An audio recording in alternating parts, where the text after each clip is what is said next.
하나님의 말씀은 민수기 1장 1절에서 54절입니다. 민수기 1장 1절에서 54절 제가 봉독하겠습니다. 이스라엘 자손이 애굽 땅에서 나온 후 둘째 달 첫째 날에 여호와께서 시내 광야 회막에서 모세에게 말씀하여 이르시되 너희는 이스라엘 자손의 모든 회중 각 남자의 수를 그들의 종족과 조상의 가문에 따라 그 명수대로 계수할지니 이스라엘 중 20세 이상으로 싸움에 나갈 만한 모든 자를 너와 아론은 그 진영별로 계수하되 각 지파의 각 조상의 가문의 우두머리 한 사람씩을 너희와 함께하게 하라. 너희와 함께 설 사람들의 이름은 이러하니 루벤 지파에서는 스데울의 아들 엘리수리요 시몬 지파에서는 수리사떼의 아들 술루미엘이요 유다 지파에는 암미나답의 아들 나손이요 이사갈 지파에서는 수알의 아들 느다넬이요 스불론 지파에서는 헬론의 아들 엘리압이요 요셉의 자손들 중 에브라임 지파에서는 암미우스의 아들 엘리사마요 므낫세 지파에서는 부다술의 아들 가말리엘이요 베냐민 지파에서는 기드오니의 아들 아비단이요 단 지파에서는 암미사떼의 아들 아이에셀이요 아셀 지파에서는 오그난의 아들 바게일이요 갓 지파에서는 두웨엘의 아들 엘리아삽이요 납달리 지파에서는 에난의 아들 아이라인이라 하시니 그들이 회중에서 부름을 받은 자요 그 조상 지파의 지휘관으로서 이스라엘 종족들의 우두머리라. 모세와 아론이 지명된 이 사람들을 데리고 둘째 달 첫째 날에 온 회중을 모으니 그들이 각 종족과 조상의 가문에 따라 20세 이상인 남자의 이름을 자기 계통별로 신고하매 여호와께서 모세에게 명령하신 대로 그가 시내 광야에서 그들에게 계수하였더라. 이스라엘의 장자 루벤의 아들들에게는 난 자를 그들의 종족과 조상의 가문에 따라 20세 이상으로 싸움에 나갈 만한 각 남자를 그 명수대로 다 계수하니 루벤 지파에 계수된 자는 46,500명이었더라. 시몬의 아들들에게서 난 자를 그들의 종족과 조상의 가문에 따라 20세 이상으로 싸움에 나갈 만한 각 남자를 그 명수대로 다 계수하니 시몬 지파에서 계수된 자는 59,300명이었더라. 갓의 아들들에게서 난 자를 그들의 종족과 조상의 가문에 따라 20세 이상으로 싸움에 나갈 만한 자를 그 명수대로 다 계수하니 갓 지파에 계수된 자는 45,650명이었더라. 유다의 아들들에게서 난 자를 그들의 종족과 조상의 가문에 따라 20세 이상으로 싸움에 나갈 만한 자를 그 명수대로 다 계수하니 유다 지파에서 계수된 자는 74,600명이었더라. 이사갈의 아들들에게 난 자를 그들의 종족과 조상의 가문에 따라 20세 이상으로 싸움에 나갈 만한 자를 그 명수대로 다 계수하니 이사갈 지파에서 계수된 자는 54,400명이었더라. 스불론의 아들들에게서 난 자를 그들의 종족과 조상의 가문에 따라 20세 이상으로 싸움에 나갈 만한 자를 그 명수대로 다 계수하니 스불론 지파에서 계수된 자는 57,400명이었더라. 요셉의 아들 에브라임의 아들들에게서 난 자를 그들의 종족과 조상의 가문에 따라 20세 이상으로 싸움에 나갈 만한 자를 그 명수대로 다 계수하니 에브라임 지파에서 계수된 자는 45,000명이었더라. 므낫세의 아들들에게서 난 자를 그들의 종족과 조상의 가문에 따라 20세 이상으로 싸움에 나갈 만한 자를 그 명수대로 다 계수하니 므낫세 지파에서 계수된 자는 32,200명이었더라. 베냐민의 아들에게서 난 자를 그들의 종족과 조상의 가문에 따라 20세 이상으로 싸움에 나갈 만한 자를 그 명수대로 다 계수하니 베냐민 지파에서 계수된 자는 35,400명이었더라. 단의 아들들에게서 난 자를 그들의 종족과 조상의 가문에 따라 20세 이상으로 싸움에 나갈 만한 자를 그 명수대로 다 계수하니 단 지파에서 계수된 자는 62,700명이었더라. 아셀의 아들들에게서 난 자를 그들의 종족과 조상의 가문에 따라 20세 이상으로 싸움에 나갈 만한 자를 그 명수대로 다 계수하니 아셀 지파에서 계수된 자는 41,500명이었더라. 납달리의 아들들에게서 난 자를 그들의 종족과 조상의 가문에 따라 20세 이상으로 싸움에 나갈 만한 자를 그 명수대로 다 계수하니 납달리 지파에서 계수된 자는 53,400명이었더라. 이 계수함을 받은 자는 모세와 아론과 각기 이스라엘의 조상의 가문을 대표한 12지휘관이 계수하였더라. 이같이 이스라엘 자손이 그 조상의 가문에 따라 20세 이상으로 싸움에 나갈 만한 이스라엘 자손이 다 계수되었으니 계수된 자의 총계는 60만 3,550명이었더라. 그러나 레위인은 그들 조상의 지파대로 그 계수에 들지 아니하였으니 이는 여호와께서 모세에게 말씀하여 이르시되 너는 레위 지파만을 계수하지 말며 그들을 이스라엘 자손 계수 중에 넣지 말고 그들에게 증거의 성막과 그 모든 기구와 그 모든 부속품을 관리하게 하라. 그들은 그 성막과 그 모든 기구를 운반하며 거기서 봉사하며 성막 주위에 진을 칠지며 성막을 운반할 때에 레인이 그것을 걷고 성막을 세울 때에 레인이 그것을 세울 것이요 외인이 가까이 오면 죽일지며 이스라엘 자손은 막사를 치되 그 진영별로 각각 그 진영과 군기 곁에 칠 것이나 레위인은 증거의 성막 사방에 진에 쳐서 이스라엘 자손의 회중에게 진노가 임하지 않게 할 것이니라. 레위인은 증거의 성막에 대한 책임을 지킬지니라 하셨음이라. 이스라엘 자손이 그대로 행하되 여호와께서 모세에게 명령하신 대로 행하였더라. 아멘. 담임 목사님 나오셔서 광야에서라는 제목으로 말씀 전해주시겠습니다.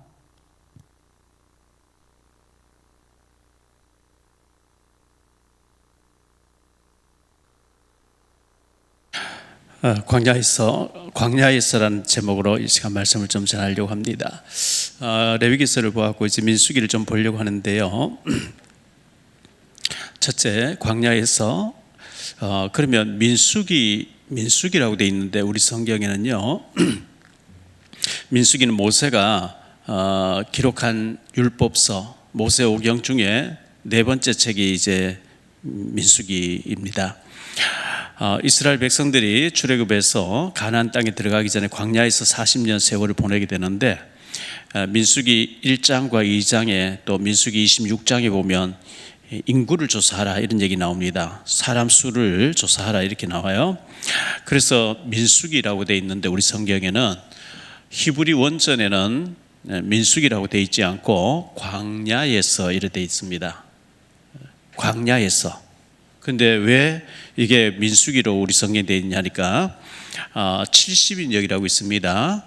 구약 성경을 신약으로 이렇게 옮겨 적은 사람을 70인역이라 하는데 그때 사람 숫자가 세는 게 나오니까 민수기라고 이렇게 바꿔서 그게 라틴어로 영어로 한국어로 이렇게 번역되면서 민수기라 되어 있는데 히브리 원전에서는 민수기라고 되어 있지 않고 광야에서 되어 있어요. 우리 인생 사는 것이 광야길을 걷고 있기 때문에 민수기를 통해서 우리가 배울 것이 굉장히 많은데요. 고린도전서 10장 그 6절과 11절에 보면 거울로 보라고, 전에 성경은 거울로, 요즘은 본보기로 삼아라고 그랬다 했어요. 예를 들어서 공사장에 일하는 사람이 있는데 주의를 줘야 되겠죠. 이렇게 하면 사고나 다른 사람 사고나 떨어져 죽어서 너 이렇게 일하면 떨어져 죽을 수 있으니까 조심해야 돼. 뭐 이런 식으로 미리 사전에 교육시키는 것처럼 민수기 출애굽하는 이스라엘 백성 하나님을 세계 선교하게 하려고 쓰겠다고 하는데 그들이 광야에서 실패해서 다 죽었어. 왜 죽었는지 알아? 너희들 그걸 보고 본보기로 삼아서 너희는 실패하면 안 돼.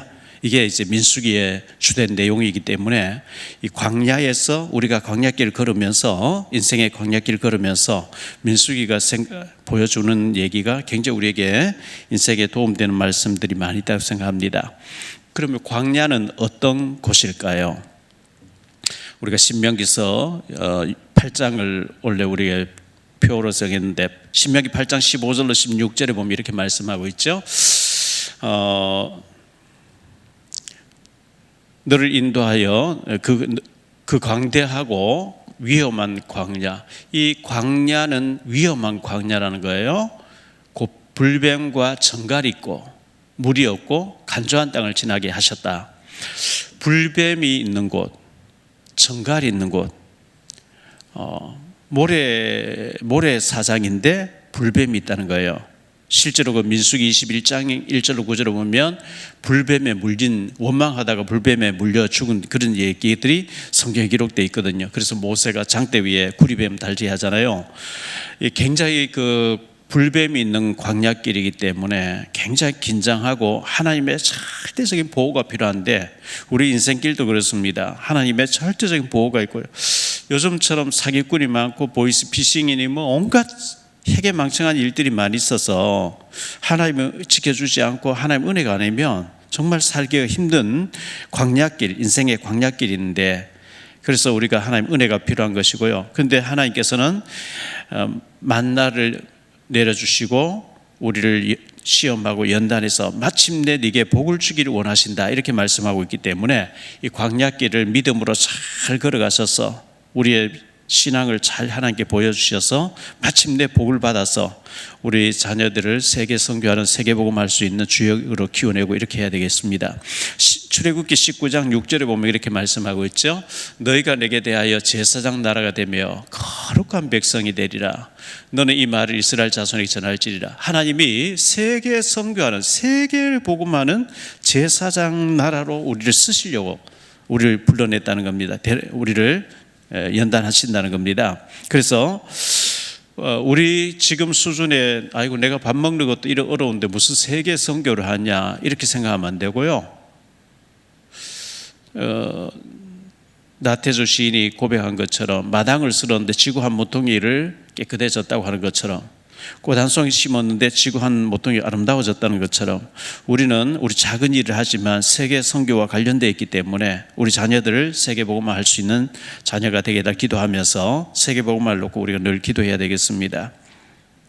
하나님께서는 이 광야에서 매일매일 만나를 내려주셨고 반석에서 샘물을 터뜨려서 매일 마시게 해주셨고, 매일매일 구름기둥 불기둥으로 낮에는 시원하게 밤에는 따뜻하게 보호를 해주신 그곳이 바로 광야였거든요. 애굽에서 육신적으로 살다가 노예생활만 하다가 너무 상처를 많이 가지고 나왔어요. 하나님께서는 광야길에서 그 애굽의 모든 잘못된 걸 버리고 영적인 사람으로, 세계를 가슴에 품는 사람으로 훈련되기를 원하셔서 광야에서 많은 기적을 보여주시는데 그 빨리 체질이 안 바뀌잖아요. 그래서 결국 광야에서 다 죽고 말고 여호수아 갈렙만 살고 2세, 광야에서 태어난 2세들만 가나안 땅에 들어가는 안타까움을 우리는 보면서 이 광야의 실패를 우리는 본보기로 삼고 우리에게 이렇게 그렇게 되지 않도록 우리가 기도해야 되겠습니다. 광야 40년 동안 굶어 죽은 사람 한 사람도 없고요, 목말라서 죽은 사람 한 사람도 없고요, 전부 불신앙하다 죽었어요. 우리에게 있는 불신앙 굉장히 조심해야 됩니다. 두 번째로 생각할 말씀은 이스라엘 자손이 이렇게 말씀하고 있어요. 1절 말씀에 보면은 이스라엘 자손이 애굽 땅에서 나온 후 이렇게 나오죠. 이스라엘 자손이 애굽에서 나온 후, 이거 애굽 땅에서 나온 후. 원래는 이 이스라엘이란 말 자체가 야곱이었는데 야곱의 이름을 하나님 바꿔주신 이름이 이스라엘이고 그 후손들을 이스라엘 백성이라 그러거든요. 창세기 32장 28절에 이렇게 나오죠. 그가 이르되 내 이름을 다시는 야곱이라 부를 것이 아니요 이스라엘이라 부를 것이니 이는 네가 하나님과 및 사람들과 겨루 이겼습니다. 야곱이 그 눈이 어두운 아버지 이삭을 속이고 형 에서인 것 같이 막 염소토를 뒤집어 쓰고 들어가서 아버지 요리해 왔습니다.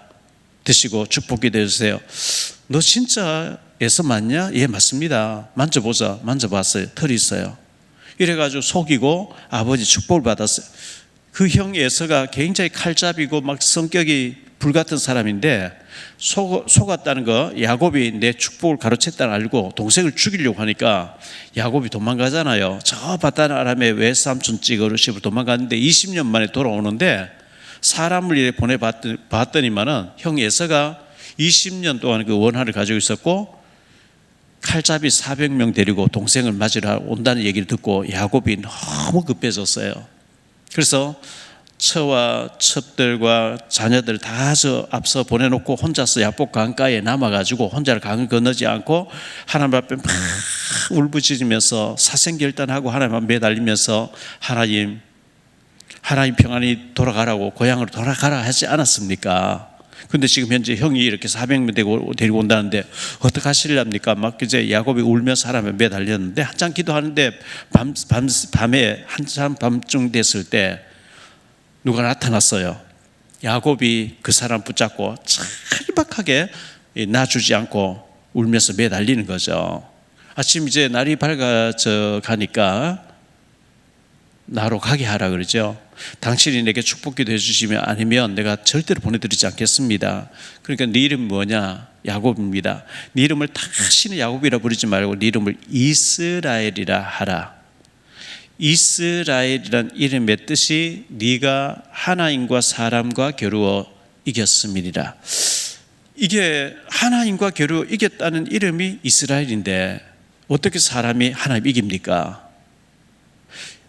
야곱이 하나님이 이긴 게 아니고 하나님이 져주신 거거든요. 져주신 거예요.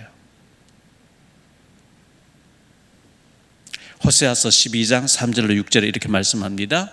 야곱은 모태에서 그의 형의 발뒤꿈치를 잡았고 또 힘으로는 하나님과 겨루되 천사와 겨루어 이기고, 그 천사라고 표현했어요. 울며 그에게 간구하였으며, 울면서 막 매달렸대요. 간구하였으며 하나님은 베델에서 그를 만나셨고 거기에서 우리에게 말씀하셨더니 여호와는 만군의 하나님이시라. 여호와는 그를 기억하게 하는 이름이니라. 그런즉 너의 하나님께로 돌아와서 인애와 정의를 지키며 항상 너의 하나님을 바랄지어다. 에서의 상태를 하나님 너무 잘 아시잖아요. 하나님은 다 위에서 다 내려다보고 있는데 칼잡이 400명 데리고 와서 동생을 그냥 그 성질을 죽이는 거예요. 그래서 하나님께서 야곱의 환도뼈를 쳐서 쩔뚝발이를 만들어서 이제 에서를 만나게 되는데, 보니까 저쪽에서 야곱이 오는데 쩔뚝쩔뚝 하다가 엎드려서 절하고 또 일어나서 쩔뚝쩔뚝 또 엎드려, 완전히 장애자가 되어 있는 거예요. 그때 이제 마음이 확 열리는 거죠. 그때 너무 번지르하게 나타났으면 죽여버리는데, 보니까 너무 개째째 한가운 옷을 일하다 와서 말이죠, 거기다가 장애가지고 쩔뚝쩔뚝 엎드려서 절하고 또 쩔뚝. 그때 이제 가서 확 깨어나면서 화해되도록 하나님 만드시고요. 이스라엘이라고 하는 이름, 하나님과 겨루어 네가 이겼다 해주게 하는, 이제 한 3살 된 손자하고 할아버지가 팔씨름하게 되면 그 3살짜리하고 이겨가지고 뭐 하겠어요? 할아버지 졌다 해주죠. 그러면 애는 막 지가 진짜 잘해서 이긴 줄 알고 할아버지 내가 이겼다. 하나님이 지금 졌다 해주는 거예요. 네가 하나님과 겨루어 네가 이겼음이니라. 언제요? 울부짖고 매달릴 때, 부르짖을 때. 야곱은 간절히 매달렸대요. 막 울부짖었대요. 하나님이 이거 해결해 주시지 않으면 내가 방법이 없습니다. 형 지금 칼잡이 400명 데리고 오는데 하나님 살려주세요. 막 매달렸는데 하나님이 네 이름을 야곱이라 하지 마라. 지금까지 야곱으로 살았거든요. 야곱은 발을 붙잡는 자잖아요. 발 붙잡았어요. 형님 속이고 아버지 속이고 외삼촌 속이고 막 이렇게 살았는데, 다시는 야곱으로 살지 말고 이스라엘로 살아라. 야곱의 새 이름이 이스라엘이었고 그 후손들 12명이 낳은 12지파를 이루어 가지고 그 백성들을 이스라엘 민족인데, 이스라엘이 오늘 말씀 1절에 이스라엘 자손이 애굽에서 나온 이후에, 그래서 오늘 유대인들, 지금 저 이스라엘 나라에 있는 아브라함 후손 혈통적으로 유대인들이 이스라엘 민족이 아니고요, 영적으로 봤을 때 예수 믿고 구원받은 오늘 우리가 영적 이스라엘이에요. 우리가 지금 중요한, 우리가 야곱인데 이스라엘 되셨단 말이죠. 그래서 하나님이 저 주셨는데 저 주시느냐 저주 받느냐 같은 말인데, 띄우면은 저 주시는 거고요, 아니면 저주가 돼버려요. 하나님의 뜻을 거역하고 하나님 앞에 불신앙할 때 저주가 와버렸거든요. 광야에서 이스라엘 백성들이 하나님이 제사장 나로 쓰겠다 하는데 안 된다고, 하나님이라 안 된다고, 우리가 애굽 돌아가자, 저주가 와버렸어요. 잘해야 됩니다. 우리가 저 주시는 하나님, 우리에게 정말 하나님 믿고 울부짖고 간절하게 매달리고 은혜를 구하면 하나님이 저 주시면서 우리 이스라엘로 삼아주시는데, 하나님 대적하고 불신앙하고 원망하니까 저주가 임해버린 거거든요. 그래서 저 주시느냐 저주가 되느냐, 이거 참 똑같은 말인데 굉장히 중요한 다른 말이 되기 때문에 조심해야 됩니다. 광야 이스라엘 백성들의 실패를 고린도전서 10장 1절로 13절에 잘 보여주고 있거든요. 거기 보면 이거 너무 중요하니까 한번 읽어보죠. 형제들아, 나는 너희가 알지 못하기를 원하지 아니하노니 우리 조상들이 다 구름 아래에 있고 바다 가운데로 지나며 모세에게 속하여 다 구름과 바다에서 세례를 받고 다 같은 신령한 음식을 먹으며 다 같은 신령한 음료를 마셨으니 이는 그들을 따르는 신령한 반석으로부터 마셨음에 그 반석은 곧 그리스도시라. 그러나 그들의 다수를, 믿음 없는 다수죠. 믿음 다수를 하나님을 기뻐하지 아니하셨으므로 그들이 광야에서 멸망을 받았느니라. 이러한 일은 우리의 본보기가 되어 우리로 하여금 그들의 악을 즐겨한 것 같이 즐겨하는 자가 되지 않게 하려 함이니, 그들 가운데 어떤 사람들과 같이 너희는 우상 숭배하는 자가 되지 말라. 기록된 바 백성이 앉아서 먹고 마시며 일어나서 뛰논다 함과 같으니라. 그들 중에 어떤 사람들이 음행하다가 하루에 23,000명이 죽었나니 우리는 그들과 같이 음행하지 말자. 그들 가운데 어떤 사람들이 주를 시험하다 뱀에게 멸망하였나니 우리는 그들과 같이 시험하지 말자. 그들 가운데 어떤 사람들이 원망하다가 멸망하는 자에게 멸망하였나니 너희는 그들과 같이 원망하지 말자. 그들에게 일어난 이런 일은 본보기가 되고 또한 말세를 만나 우리를 깨우치기 위하여 기록되었느니라. 그런즉 선질로 생각하는 자는 넘어질까 조심하라. 사람이 감당할 시험 밖에는 너희가 당한 것이 없나니 오직 하나님 미쁘사 너희가 감당하지 못할 시험 당함을 허락하지 아니하시고 시험 당할 즈음에 또한 피할 길을 내사 너희로 능히 감당하게 하시느니라. 광야 40년에 요약해 놓은 것이 고린도서 10장이에요. 왜 실패인지 아냐? 딱 이렇게 말씀하고 있죠. 원망하고 금송아지 만들어 놓고 이거 우리 신이다. 출애굽기 32장에 나오는 얘기 아닙니까? 민수기 25장의 바알볼 사건으로 하루에 23,000명, 24,000명 가까이 죽었던 이런 쭉 얘기하면서 우리는 그래 하지 말자. 이걸 본보기로 삼으라고 우리에게 보여줬다. 이렇게 말씀하고 있어요. 출애굽기 3장 7절에 보면요, 여호와께서 이르시되 내가 애굽에 있는 내 백성의 고통을 분명히 보고 그들이 그들의 감독자로 말미암아 부르짖음을 듣고 그 근심을 알고, 이렇게 말씀. 그 감독자들이 막 회초를 때리고 막 벽돌 구워내고 막 짚을 주지 아니하면서 벽돌 구워내라. 그래서 그들이 매맞으면서 너무 하나님 앞에 부르짖었는데 하나님 그 기도를, 부르짖는 기도, 눈물로 호소하는 기도를 들으시고 모세 너를 보낸다, 이렇게 말씀하고 있거든요. 야곱이 천사하고 울면서 매달렸대요. 우리가 하나님 앞에 울면서 정말 간절하게 절박하게 부르짖을 때 하나님 그 기도를 들으신다고 말씀하고 있습니다. 그때 야곱이 이스라엘로 바뀌어지는 이런 응답을 받게 됐죠. 그 에레미야 33장 3절에 보면 넌 내게 부르짖으라. 네가 알지 못하는 크고 은밀한 일을 네게 보여주겠다, 이렇게 말씀했잖아요. 히브리어로 애굽이란 말은 미츠라임이라고 나옵니다. 애굽이란 말, 이집트라고 하는 말은 헬라어에서 신약에서 번역한 것이 애굽이고요. 원래는 히브리어로는 미츠라임입니다. 미츠라임이란, 애굽이란 나라가 지금 이집트라는 나라잖아요. 제가 그 최근에 그 책을 샀는 신약 성경책 새로 샀는 것은 이렇게 했다 저렇게 했다 안 하고 이렇게 하였습니다 저렇게 하였습니다 이렇게 존칭어로 이렇게 나오는 성경인데요. 그 전부 애굽이란 말은 이집트 이렇게 현대어로 돼 있어요. 그런데 애굽은 나일강이 크게 있고 비옥한 땅이고 넓은 땅이고 비옥한 땅으로 돼 있는데, 미츠라임이란 땅 그 이름의 자체가 좁은 땅이란 뜻이에요. 아니 애굽이 얼마나 큰데, 그 당시 세계 최고의 나라인데, 그런데 미츠라임, 애굽은 하나님 보실 때는 좁은 땅이래요. 좁은 데서 나와서 가나안 땅으로 가라. 가나안 땅은 진짜 작은 땅이에요. 우리나라 뭐 경기도만 하다 그러고 강원도만 하다는데, 그런데 거기를 하나님은 젖과 꿀이 흐르는 땅이다, 이렇게 얘기하면서 거기서 세계를 살려야 된다. 제사장으로 세계를 살려야 된다. 사람이 볼 때는 애굽이 크고 광대하고 너무너무 기름 비옥하고 나일강이 있어서 창대한 땅인데, 하나님 미츠라임 좁은 땅이다. 거기서 나와라. 그리고 진짜 가나안 땅, 하나님이 예배되는 예수님 오셔야 될 가나안 땅에 가서 젖과 끓이는 땅에 가서 응답받고 세계 살릴 준비를 하라고 주님께서 이렇게 말씀하시는 것이 광야길을 통과하는 과정에서 일어난 일들입니다.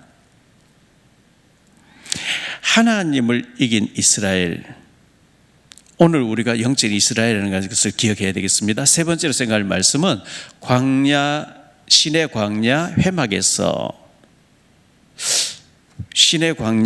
회막에서인데요. 오늘 1절 말씀 다시 보죠.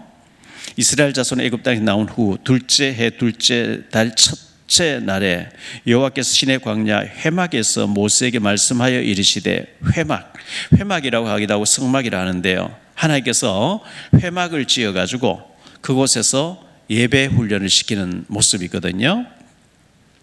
시내산 앞에서 말씀 받는 동안에 2년 둘째 2년 가까이 그곳에 한 곳에 지냈습니다.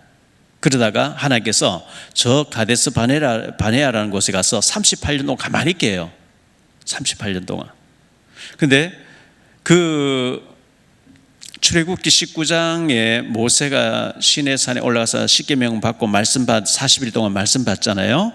그 출애굽 19장부터 민수기 10장 10절까지 시내산 앞에서 약 2년 2개월 동안 있게 돼요. 그리고 난 뒤에는 가데스 바네아에 가서 38년 있게 되는데요, 1절에 보면 모세에게 말씀하여 이르시되, 모세란 이름의 뜻은 그의 어머니 요게벳이 지은 것도 아니고 그의 아버지 아므람이 모세라고 지은 것도 아니고, 아들 낳으면 강에 던져 넣어라, 출애굽 1장에 나오는 얘기죠. 그때 모세가 태어났어요. 석 달 동안 숨겨 키우다가 도저히 더 이상 키울 수가 없어가지고 갈대 상자에 담아서 나일강에 이렇게 강변에 이렇게 강에 갈대 사이에 두고 기도하고 있었잖아요. 출애굽 2장 10절 볼게요. 그 아기가 자라매 바로의 딸에게로 데려가니, 그리고 바로 공주죠. 그가 그의 아들이 되니라. 그가 그의 이름을 모세라 하여 이르되, 이는 내가 그를 물에서 건져내었음이라. 아니, 양자 삼으면 뭐 애굽식으로 좋은 이름을 쓸 수도 있었을 텐데 물에서 건져 올렸다. 히브리 사람을 그 당시에 바로 왕에 의해서 강에 던져 넣었는데 물에서 건져 올렸다. 노예다. 너는 노예인데 내가 이렇게 양자 삼았다. 그게 각인되도록 모세란 이름이 물에서 건져 올린 자, 이런 뜻이죠. 모세는 어쨌든 그 공주에서 물에서 건짐을 받았는데 그냥 건짐 받은 걸로 끝나는 게 아니고 다른 사람을 건져야 되는 사명을 주신 거죠. 자, 출애굽 1장 22절 볼게요. 그러므로 바로가 그의 모든 백성에게 명령하여 이르되, 아들이 태어나거든 너희는 그를 나일강에 던지고 딸이거든 살려두라 하였을 때 모세가 태어난 거예요. 석 달 동안 숨기다 더 이상 숨길 수 없어서 갈대 상자해서 강변에 두었는데 공주가 모욕하러 왔다가 모세를 이게 우연인 것 같지만 하나님의 세밀한 손길이었고, 아므람과 요게벳이 갈대 상자에 담아서 갖다 놓고 얼마나 기도했겠습니까?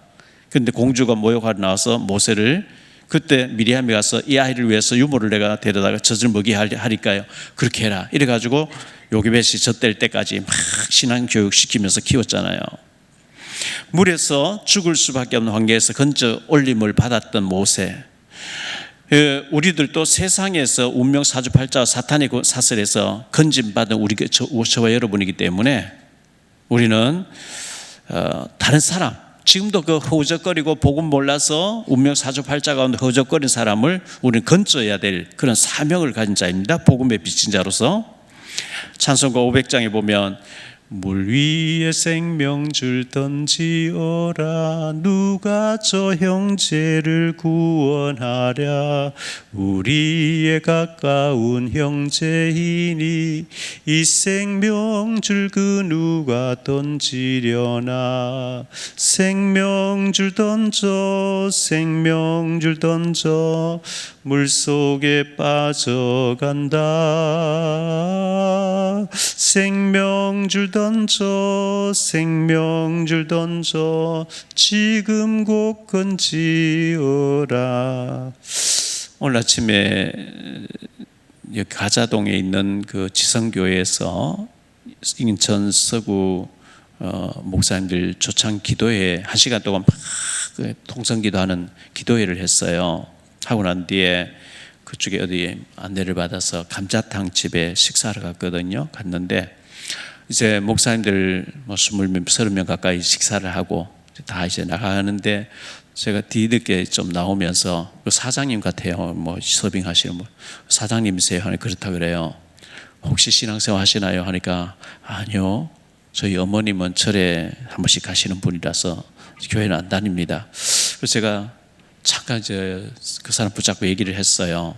하니까 우리 목사들이 왔고 또 신앙생활 하시면 좋은데 하니까 그래요. 뭐 거부하지 않고 이렇게 들으시길래 제가 다시 오겠습니다 하고 명함을 받아오고 제 명함을 주고 꼭 한번 만납시다 하니까 알겠다고.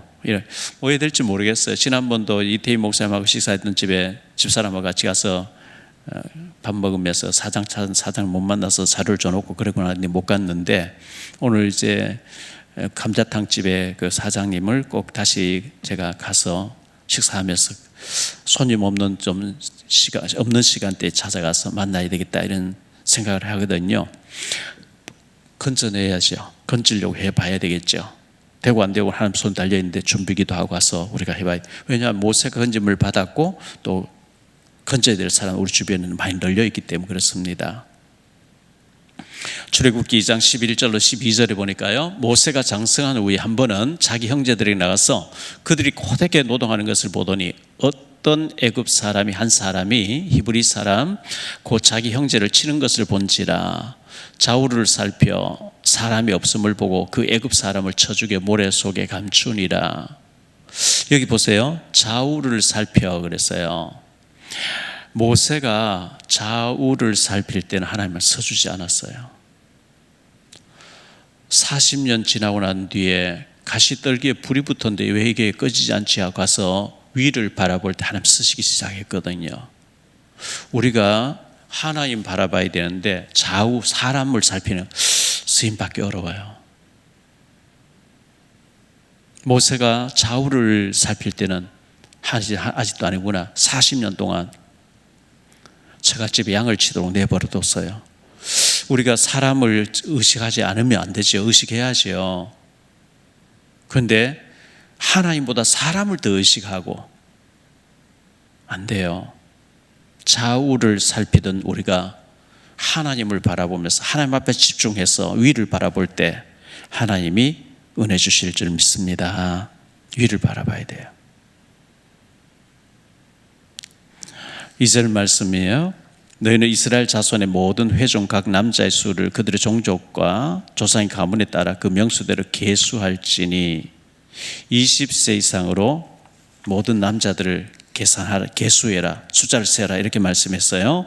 3절에 보니까요, 이스라엘 중 20세 이상으로 사움에 나갈 만한 모든 자를 너와 아론은 그 진영별로 계수하되, 사움에 나갈 만한 구인들이죠. 20세 이상으로 계수하라.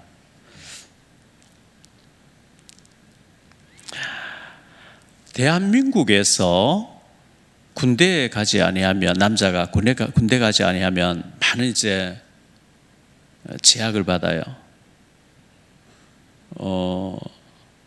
윤석열 전 대통령도 군대 안 갔다 온 걸로 저는 아는데, 이재명 대통령도 군대 팔 다쳐서 군에 면제받은 걸로 알고 있거든요. 가수 유승준이라는 가수가 군대 가겠다고 평상시에 큰 소리 쳐놓고 미국 들어가서 시민권 받아버리고 군대를 안 갔죠. 이제 그게 괘씸죄에 걸려서 한국에서 입국 비자 이제 안 내주고 소송해가지고 이겼는데, 그래도 또 안 내주고 있는 이런 가운데 뭐 억울하다고 막 이제 나이가 38 넘어서 군에 가려고 해도 안 받아준 나이가 돼서 이제 뭐 그런 이제 여러 가지 것을 우리가 보았잖아요. 제가 초등학교 다닐 때 동창 중에 한 명이 군대를 안 가려고 숨어서 도망다니기 시작했는데요. 그 38살까지 군 면제될 때까지 도망다닌다고 했는데 결국은 뒤늦게 잡혀가지고 군에 갔거든요. 그러니까 도망다니니까 경찰이 수시로 와서 집을 덮치고 하니까 사는 게 아니죠. 그게 군대 뭐 특별하게 면제받을 수 있으면 몰라도 군에는 남자 대한민국 법이 군대 갔다 와야 돼. 그 BTS 애들, 방탄소년단 애들이 처음에 국위를 선양했기 때문에 면제하자 이런 여론이 팽팽했는데, 군대 지금 현재 갈 수 있는 점점 줄었는데 이것 떼고 저것 떼고 다 떼고 이렇게 해서 되겠냐, 그게 이제 여론이. 이 BTS 애들이 군에 갔다 오겠다. 왜? 대한민국 혜택을 많이 받았는데 다 갔다 왔잖아요. 잘한 거라고 저는 생각하거든요. 우리는 전쟁을 해야 되는데 에베소 6장 10절로 20절에 보면 우리는 영적인 전쟁을 해야 되는 그리스도의 군사로서 있기 때문에 날마다 우리 영적인 전쟁에서 승리하도록 우리 완전 전신갑주를 입고 무장하고 해야 됩니다. 네 번째로 생각할 말씀은요, 우두머리 지휘관을 세우라 이렇게 말씀했어요. 우두머리들 지휘관을 세우라. 4절 말씀을 볼게요. 각 지파의 각 조상의 가문에 우두머리 한 사람씩을 너희와 함께 하게 하라 이렇게 했어요. 또 17절로 19절에도 보니까요, 모세와 아론이 지명된 이 사람들을 데리고 둘째 달 첫째 날에 온 회중을 모으니 그들이 각 종족과 조상의 가문에 따라 20세 이상인 남자의 이름을 각기 계통별로 신고하며 여호와께서 모세에게 명령하신 대로 그가 시내 광야에서 그들을 계수하였더라. 46절에 보니까요, 계수된 자의 총계가 60만 3,550명. 자, 군대에 가서 싸움할 수 있는 남자 장정만 60만 3,550명. 그러면 여기다 이 사람들의 부인들 한 명씩 치면 120만이잖아요. 아이들과 노인들 치면 학자들은 200만에서 300만이라 다 얘기합니다. 굉장한 의미가 있는 거죠. 남자 장정만 60만 3,550명. 그런데 26장에 가서요, 민수기 22장 51절에 가서 보면 또 인구조사 했는데 1800명이 줄었는 숫자가 나옵니다. 이스라엘 자손에 계수된 자가 60만 1730명이었더라. 이 26장의 51절의 이 인구조사는요, 광야 40년 지나고 난 뒤에요. 1세대 다 죽었어요. 여호수아 갈렙에 다 죽었어요. 하나님 다 죽여버린 거예요. 다 죽고 난 뒤에 광야에서 태어난 2세들만 이제 가나안 땅에 들어가게 된 인구가 처음에 계수된 사람과 비슷하게 역시 여기서도 60만 1730명이었더라. 1820명이 줄어든 그런 숫자를, 어쨌든 대단한 숫자인데요, 이 말씀은 창세기에서 하나님께서, 창세기 15장에서 하나님께서 아브라함에게 네 자손이 별과 같이 많게 하겠다 했던 그 말씀, 야곱의 가족 70명이 애굽에 갔는데 400년 만에 200만 내지 300만이 돼서 나왔다고 하는 어마어마한 하나님이 말씀을 성취시켰다는 것을 보여줍니다. 다섯 번째로 생각할 말씀은요, 레위 지파 사람들, 47절 54절에 나오는데요, 레위 지파 사람들. 그러나 레위인은 그들의 조상의 지파대로 그 계수에 들지 아니하였으니 이는 여호와께서 모세에게 말씀하여 이르시되 너는 레위 지파만을 계수하지 말며 그들을 이스라엘 자손 계수 중에 넣지 말고 그들에게 증거의 장막과 그 모든 기구와 그 모든 부속품을 관리하게 하라. 그들은 그 성막과 그 모든 기구를 운반하며 거기서 봉사하며 성막 주위를 진을 칠지며 성막을 운반할 때에는 레위인이 그것을 걷고 성막을 세울 때에는 레위인이 그것을 세울 것이요 외인이 가까이 오면 죽일지니며 이스라엘 자손은 막사를 치되 그 진영별로 각각 그 진영과 공기 곁에 칠 것이나 레위인은 증거의 성막 사방에 진을 쳐서 이스라엘 자손의 회중에게 진노가 임하지 않게 할 것이라. 레위인은 증거의 장막에 대한 책임을 지킬지니라 하셨습니다. 이스라엘 자손이 그대로 행하되 여호와께서 모세에게 명령하신 대로 행하였더라. 레위인은 전쟁하러 나가는 숫자에 넣지 말라. 이제 다음에 보겠습니다만은 20세 이상으로 계수하는데 레위인은 한 달 이상으로 계수하라 이렇게 나옵니다. 특별하게 베풀. 자, 이 레위가 누구냐 하니까요, 르벤, 시므온, 레위, 야곱의 셋째 아들 레위거든요. 레위인데 창세기 34장의 디나 사건, 숫곳에서 세겜 추장의 아들이 디나 어린 아이 여자아이를 가서 강간하고 자기 부인 삼겠다고 암 내줄 때 할례 받으면 우리가 사돈 몇 개 대놓고 할례 받아서 아플 때 시몬과 레위가 칼로 가서 다 죽여버려. 완전 그 마을 초토화시켜버렸죠. 수많은 사람 죽였거든요. 죽여서 창세기 49장에서 야곱이 죽을 때에 시몬과 레위는 저주받는다. 저주를 받았어요. 근데 제사장 때는 축복을 레위 지파가 제사 이 성전에서 봉사한 축복받는 지파로 바뀌어. 언제 그렇게 바뀌어졌냐? 이것도 우리 알아야 되겠죠. 출애굽기 32장에 모세가 아론이 금송아지 만들었어요. 그래서 하나님께서 모세 40일 동안 시내산 말씀하다 빨리 내려가라 그러죠. 모세가 하나님 새겨준 두 돌판 들고 내려왔어요. 내려왔는데 모세가 너무 화가 나가지고 하나님이 새겨주신 그 십계명을 가지고 그 금송아지를 찍어버려요. 그 판이 깨지죠.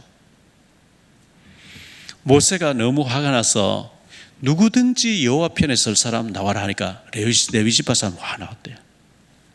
그래서 너희가 누가 이거 금송아지 만다 하는 거 알지? 다 죽여요. 그때 막 3,000명 가까이 죽여버립니다. 그 일에 쓰임받은 레위 지파, 하나님께서 이 레위 지파를 성전에 봉사한 사람으로, 하나님의 쓰는 사람으로 구별해버린 거죠. 축복받는 사람으로 쓰임받기 시작해요. 결론적으로 말씀을 드릴게요. 결론의 첫 번째, 광야에서 이 레위기 자체가 광야입니다. 광야. 우리 인생 자체가 광야죠.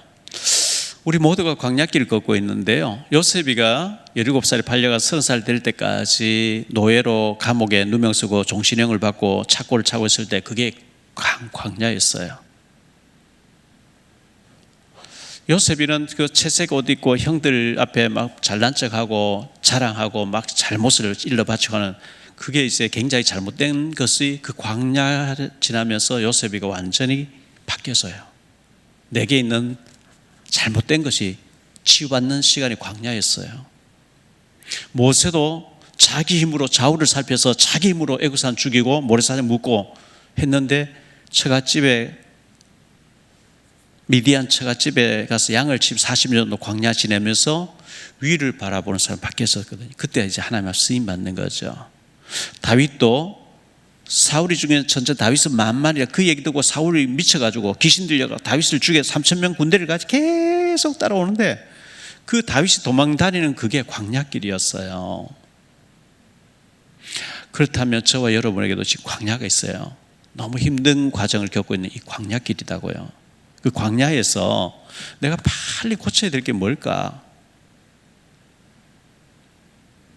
고쳐야 될 것, 버려야 될 것, 치유받아야 될 것. 이 광야는 옛사람을 깨트리고 위를 바라보는 그런 시간이기 때문에 그렇습니다. 두 번째로 영적인 이스라엘 된 우리입니다. 원래는 야곱이란 말은 발꿈치를 넘어뜨린 자잖아요. 지나가서 발꿈치 잡으면 발 걸면 넘어지. 야곱이 형 발꿈치 잡고 나가고 실제로 그렇게 살았어요. 형 속이고 팥죽 한 그릇 속이고 염소가지 뒤집쓰고 아버지 속이고 계속 그런 식으로 살았는데 하나님께서 너 다시는 야곱으로 살지 마. 이스라엘로 살아. 내가 졌다 해줄게. 영적인 이스라엘 누구냐? 예수 이름 부르는 오늘 우리라고요. 세 번째로 물에서 건짐받은 모세처럼 모세가 정말 물에서 빠져서 죽어야 될 수많은 아이들 빠져 죽는데 거기서 죽어야 될 사람인데 하나님께서는 모세를 공주를 보내가지고 모욕하러 보내가지고 공주에게 아들이 없도록 만들어가지고 갈급하게 만들어서 공주 아들로 애굽에 가서 40년 동안 모세가요 좌우를 살피면서 애굽의 막강한 비해가지고 자기 힘으로 해볼 그게 안 돼. 하나님께서 아니거든요. 근데 광야 40년 처갓집에 양을 치는 가운데 나는 아무것도 할 수 없습니다. 이렇게 낮아서 쓸 때 하나님이 큰 일을 맡기면서 쓰신 것을 보게 됩니다. 물에서 건짐받은 모세처럼 또 물에 빠져있는 사람, 죽음의 그늘에 빠져있는 사람 건져내는 모세처럼 우리도 죽어가는 영혼들 살려야 됩니다. 네 번째, 레위지파 사람들처럼 하나님의 일을 돕는 우리가 일을 해야 되는데요. 레위지파의 모세와 아론이 대제사장으로 그의 아들들 대제사장으로 제사장 지파가 되었는데 그 부분은 다음 이번 금요일 날 저녁에 좀 얘기하고 레위지파 사람들은 제사장은 아닌데 제사장을 돕는 일을 한 사람이에요. 제사장 돕는 일을 한 사람이에요. 오늘 우리가 교회에 와서 여러 가지 일을 돕는 거 레위 지파의 일을 하는 거예요. 영적인 레위 지파의 일을 하는 거예요. 성가대에서 구역장으로 주일학 교사로 여러 가지 봉사 활동하는 거, 이거 전부 레위 지파에 내가 동참해서 월급 주는 것도 아닌데 알아주는 것도 아닌데 막 봉사하는 거, 레위 지파의 일을 하는 거거든요. 하나님은 그 레위 지파를 축복하시게 돼 있어요. 모쪼록 우리가 민수기를 앞으로 보면서 이 광야에서 실패하는 이스라엘 백성처럼 되지 않고 정말 우리가 여호수아 갈렙같이 응답받는 그런 축복받는 우리 모두가 되시기를 이 말씀으로 축원드립니다. 찬송